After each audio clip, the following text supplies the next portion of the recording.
I love being outside, even when my days are like rough and hard, because it's a lot of work. That's a lot of juggling and a lot of managing. I can always stop and listen to hear the birds and give my gratitude for being in a space. My name is Catherine Henning. I'm founder of BeeWorthy Farms. We're a one-acre cut flower farm located up here in Encinitas, California, where we grow for people and for pollinators. I really remember the days when I was learning about the importance of flowers, and I'm like, why are we wasting all this space on flowers? Like, we need to be growing crops and food for people.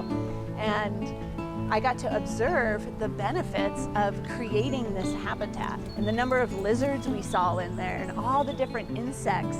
So these hedgerows became really important, like repositories of all the different insects. Pollination is important for our food system. Flowering crops such as cucumbers, peaches, tomatoes, anything that makes like a fruit requires pollination to turn it from a flower into a fruit. So we need the pollinators around to be able to make that happen. And so if we lose our pollinators, we lose our food supply. It's very important to prioritize the health of even the smallest creatures in our ecosystem. In San Diego, we have over 600 different species of native bees alone. That's not including honeybees or moths or any of our other bird pollinators, bats. Those are also pollinators as well. Because they're so small, they're very susceptible to changes in the environment, specifically with chemicals, chemical agriculture. So we want to be growing in a way that supports our pollinators, so we're not using any of those chemicals that can harm even the smallest creatures on our farm.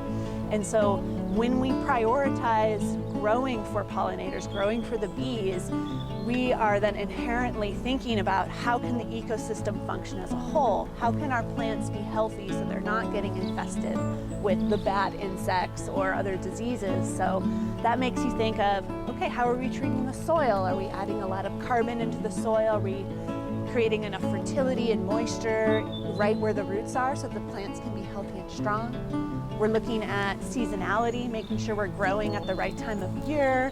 We're making sure to see if the whole bigger picture ecosystem's in balance too. Are there wild spaces on our farm where the weeds can grow maybe a little bit wild and be an insectary habitat? So that way, you know, we don't have to worry about fighting the bad ones because we have a healthy population of all the bugs to keep things in balance. I think joy is found in our connections.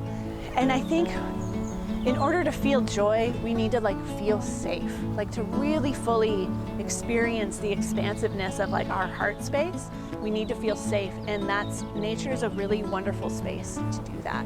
When we are in a protected space, such as a farm, we can just be our full expression of ourselves. We get to play and sing like the birds sing, you know. We get to be curious and explore, almost as if we're like a child. And getting to be in that farm and in this safe space is where we can really begin to find ourselves and explore who we are as people.